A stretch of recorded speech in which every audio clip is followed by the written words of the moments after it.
Hi guys, welcome back to the channel the coders TV. तो आज की video में देखने वाले हैं किस तरीके से हम लोग स्प्रिंग डेटा जेपीयू को कॉन्फ़िगर करते हैं अपने प्रोजेक्ट में। यहाँ पर अपने जो है स्प्रिंग बूट का हम लोगों ने जो प्रोग्राम एप्लीकेशन बनी है। तो सबसे पहले यहाँ पर अपना जो स्प्रिंग इनिशियलाइज़र है, यहाँ पर हम लोगों को जेपीए सर्च करना है। स्प्रिंग डेटा जेपीए आ जाएगा, उसके बाद एक्सप्लोर पर क्लिक करना है। तो यहाँ पर स्प्रिंग डेटा जेपीए की तुम लोगों को डिपेंडेंसी मिल जाएगी। इस डिपेंडेंसी को कॉपी करना है और pom.xml के अंदर लगा देना है। लास्ट वीडियो में हम लोगों ने ये चीज़ ऑलरेडी देखी थी कि किस तरीके से हम लोग माइस्क्यूएल डेटाबेस जो है कनेक्ट करेंगे अपने स्प्रिंग बूट के साथ। तो एप्लीकेशन डॉट प्रॉपर्टीज़ में खाली हमें इतना सा काम करना होता है, हो जाता है। बाकी आज की वीडियो में देखेंगे किस तरीके से हम लोग रिपोजिटरीज़ क्रिएट करते हैं और उस रिपोजिटरी का यूज़ करके अपने यूज़र ऑब्जेक्ट्स को हम लोग सेव करेंगे। तो सबसे पहले इस यूज़र जो हमारी क्लास है, इसको टेबल में पहले कन्वर्ट कर देते हैं। तो सबसे पहले यहाँ पर हम लोग लगा देंगे name equals to user table, ठीक है। उसके बाद यहाँ पर @ID private INT user ID private string name और लेट सपोज यहाँ पर हम लोग फर्स्ट नेम लेते हैं, ठीक है। तो यहाँ पर प्राइवेट स्ट्रिंग फर्स्ट नेम हो गया। उसके बाद इधर हो जाएगा प्राइवेट स्ट्रिंग लास्ट नेम हो जाएगा, प्राइवेट स्ट्रिंग ईमेल हो जाएगा और प्राइवेट स्ट्रिंग पिन कोड हो जाएगा। इतनी चीज़ें हो गई, ठीक है। अब इसके बाद हम लोगों को यहाँ पर क्या करना है, ऑल आर्ग्स कंस्ट्रक्टर। तो अच्छा, अभी हमारे पास लॉम्बॉक नहीं लगा हुआ है। तो अभी तक क्या करेंगे हम, अभी तक क्या करते थे हम लोग, कमांड इस तरीके से हम लोग जो है गेटर सेटर मेथड्स क्रिएट करते थे, ठीक है। तो ये कितना तुम देख रहे हो कितना गंदा लग रहा है, इतना सारा बॉयलर प्लेट टाइप का कोड है, ठीक है। और अगर हम लोगों को कंस्ट्रक्टर क्रिएट करना होता था तो हम लोग ऐसे इस तरीके से कंस्ट्रक्टर क्रिएट करते थे, ठीक है। और अगर टू स्ट्रिंग मेथड क्रिएट करना होता था तो हम लोग इस तरीके से टू स्ट्रिंग मेथड क्रिएट करते थे। अब हम तुमको क्या एक चीज़ बताएंगे कि जिसके थ्रू तुमको गेटर सेटर, ये जितना भी जो तुमने ये सब जो कचरा फैला रखा है, ये सब तुम्हें कुछ भी करने की ज़रूरत नहीं पड़ेगी, सब ऑटोमेटिक आ जाएगा। तुम्हें क्या करना है, सिंपली तुमको ये खोलना है अपना स्प्रिंग इनिशियलाइज़र और यहाँ पर तुमको लॉम्बॉक सर्च करना है, लॉम्बॉक, ठीक है। और ये लॉम्बॉक की डिपेंडेंसी जो है तुमको लगा लेनी है, लॉम्बॉक की डिपेंडेंसी, ठीक है। तो ये लॉम्बॉक की डिपेंडेंसी जो है तुमने लगा ली अपने इधर pom.xml के अंदर, ठीक है। ये pom.xml के अंदर लॉम्बॉक की डिपेंडेंसी लगा ली। इसको रिफ़्रेश कर लो। अब इसके बाद यहाँ पर तुम जो है, अगर तुमको मान लो गेटर सेटर मेथड चाहिए तो तुम सिंपली डेटा नाम का यहाँ पर वो लगा दोगे एनोटेशन। तो इससे क्या होगा, गेटर सेटर मेथड तुम्हारे आ जाएंगे। अगर तुमको चेक करना है आए कि नहीं आए, वो भी तुमको इसका प्रूफ दिखाते हैं अभी। लेट सपोज ये कंट्रोलर क्लास में हो, तुम एडमिन कंट्रोलर में हो, ठीक है। एडमिन कंट्रोलर के अंदर लेट सपोज तुमने यहाँ पर यूज़र नाम का ऑब्जेक्ट बना लिया। ये यूज़र नाम की तुम्हारी वो हो गई, क्या बोलते हैं, और रेफरेंस वेरिएबल हो गया। अभी अगर यूज़र डॉट हम करेंगे तो तुम देख रहे हो कोई भी मेथड यहाँ एक्सेसिबल नहीं हो रहा है, आ नहीं रहा है, ठीक है।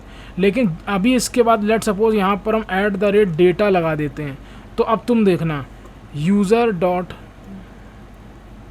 एक सेकेंड, लेट सपोज अगर हम इसके अंदर से एक्सेस करते हैं इसको, तो यूज़र डॉट देखो सेट ईमेल और ये सब आ गया। ये देखो, अगर हम यहाँ यूज़र डॉट इधर से नहीं आएगा, ऑब्वियस सी बात है। तो अभी मान लो तुमको अभी भरोसा नहीं हुआ है तो लेट सपोज हमने @data हटा दिया, ठीक है। यहाँ से ये सब हटा दिया। और अगर मान लो इस मेथड के अंदर से हम अगर यूज़र डॉट कॉल करेंगे तो देखो अभी सेट ईमेल वैसा कुछ जैसा मेथड नहीं आ रहा है, सेट ईमेल या सेट नेम, ठीक है। अभी कुछ नहीं आ रहा है ऐसा। लेकिन जैसा ही हमने यहाँ पर लॉम्बॉक लगाया और @data एनोटेशन लगाया तो तुम देखोगे यहाँ पर सेट ईमेल आ गया हमारा ऑटोमेटिक, ठीक है। तो हमारे सारे जो है देखो गेटर सेटर मेथड्स आ रहे हैं, हमारे गेटर मेथड्स हैं ये, हमारे सेटर मेथड्स हैं ये, ठीक है। अब अगर मान लो तुमको कंस्ट्रक्टर बनाना है, वो भी ऑल आर्ग्यूमेंट्स वाला कंस्ट्रक्टर, तो यहाँ पर ऑल आर्ग्स कंस्ट्रक्टर लगा दो। नो आर्ग्यूमेंट वाला कंस्ट्रक्टर बनाना, मतलब जीरो पैरामीटराइज कंस्ट्रक्टर, तो बेसिकली ऑल आर्ग्स कंस्ट्रक्टर का मतलब क्या हुआ, जो हम लोग इस तरीके से कंस्ट्रक्टर बनाते थे, ये ऑल आर्ग्यूमेंट्स वाला कंस्ट्रक्टर, ये तो इसका मतलब यही होता है, ये लगा दो अगर, ठीक है। तो अभी अगर तुम मान लो कंस्ट्रक्टर बनाते भी हो तो देखना एरर दे देगा, बोलेगा कि कंस्ट्रक्टर तुम्हारा ऑलरेडी पड़ा हुआ है क्लास में, तो हमको हटा दो, फिर एनोटेशन बोलेगा हमको हटा दो। तो अभी हमने इसको हटा दिया यहाँ से। एक हमारा हो गया ऑल आर्क्स कंस्ट्रक्टर, एक हमारा हो गया no args constructor. No args constructor exactly same होता है जैसे कि ये वाला सेलेक्ट नन, ये वाला कंस्ट्रक्टर एग्जैक्टली सेम है। देखो अभी एरर आ रही है, बोल रहा है कि नो आर्क्स कंस्ट्रक्टर ऑलरेडी पड़ा हुआ है तो हमको हटा दो, तो हमने हटा दिया। अब अगर मान लो हमको टू स्ट्रिंग मेथड भी चाहिए तो उसके लिए भी एनोटेशन होता है, ये देखो टू स्ट्रिंग। तो तुम देख रहे हो कितना आसानी से सब हो गया, कितना छोटा सा कोड अब यहाँ हो गया। ठीक है, ये हो गया। अब हम लोगों को क्रिएट करनी है एक रिपोजिटरी। ठीक है, तो सबसे पहले क्या करो, रिपोजिटरी नाम से पैकेज क्रिएट कर लो, रिपोजिटरीज। ठीक है, अब ये रिपोजिटरी जो है ये किस तरीके के डेटा के लिए बन रही है, मतलब किस तरीके के ऑब्जेक्ट के लिए बन रही है ये रिपोजिटरी। तो हम लोग बेसिकली यूज़र के ऑब्जेक्ट के लिए रिपोजिटरी बना रहे हैं ताकि हम यूज़र के ऑब्जेक्ट को जो है सेव कर पाएँ, डिलीट कर पाएँ, सब कुछ कर पाएँ। तो अभी लेट सपोज हमने यहाँ पर क्लिक किया इंटरफेस। ठीक है, तो रिपोजिटरी जो होती है वो हमेशा इंटरफेस होता है। ठीक है, तो यहाँ पर हम लिखेंगे यूज़र रिपोजिटरीज। ठीक है, ये रिपोजिटरी जो होगी सबसे पहले तो इसके ऊपर @रिपोजिटरी एनोटेशन लग जाएगा ताकि स्प्रिंग को पता चल जाए। अब तुमको ये देखना है कि जो JPA रिपोजिटरी क्या होती है। ठीक है, तो वो कैसे देखेंगे, तो एक सेकंड, यहाँ पर स्प्रिंग, इधर मैं कमांड भूल गए हम सर्च करने के लिए। Command shift control shift T होता है कि कमांड शिफ्ट टी क्या होता है, क्या हो, मान लो इधर से ये ऐसे सर्च कर लो JPA रिपोजिटरीज। ठीक है, तो ये देखो JPA रिपोजिटरी खुल गई, JPA रिपोजिटरी। तो तुम देख सकते हो JPA रिपोजिटरी क्या है, इंटरफेस है, इसी का यूज़ करने वाले हम लोग। और ये एक्सटेंड करता है CRUD रिपोजिटरी को, पेजिनेशन सॉर्टिंग को, इन सब को। और इस JPA रिपोजिटरी के अंदर तुम देखोगे अगर, तो देखो सारे यहाँ पर जो बेसिकली मेथड्स हैं जैसे कि गेट वाई ID, ठीक है, फाइंड ऑल, ये सब मेथड्स देखो पड़े हुए हैं, इन्हीं सब का हम लोग यूज़ करते हैं। एक यहाँ मेथड होगा सेव करके भी होगा। ठीक है, तो ये सारी चीज़ें हैं JPA रिपोजिटरी। तो एक सेकंड रुकना ज़रा, तो यहाँ पर JPA रिपोजिटरी ये है। ठीक है, तो अब इसी JPA रिपोजिटरी का हम लोग यूज़ करने वाले हैं। तो हम लोग करेंगे यहाँ पर एक्सटेंड JPA रिपोजिटरी। अब तुम देख सकते हो यहाँ पर JPA रिपोजिटरी दो चीज़ें मांगता है अपने जेनरिक में, तो इसको बोलते हैं जेनरिक, ये एंगुलर ब्रैकेट्स को।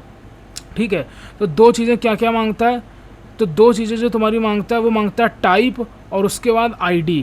अगर तुम इसको जूम करके दिखाएं तो ये देखो टाइप और ID। ठीक है, तो इसका मतलब सबसे पहले तुमको यहाँ टाइप डिफाइन करना पड़ेगा कि ये JPA रिपोजिटरी जो तुमने एक्सटेंड करी है ये किसके लिए है, ये यूज़र के लिए है, यूज़र क्लास जो है, तो यूज़र। उसके बाद यूज़र क्लास के अंदर इसको पहले इंपोर्ट करो। अब यूज़र क्लास के अंदर तुम्हारी क्या है, ID जो है उसका नाम तुम्हें देना है, ये जो यूज़र ID है। ठीक है, तो इसका नाम देना है तुमको। तो बेसिकली नाम नहीं देना होता है, यहाँ तुम्हें बताना होता है कि इंटीजर है कि क्या है। ठीक है, तो तुमने बता दिया इंट। ठीक है, इंटीजर इस तरीके से बता दिया।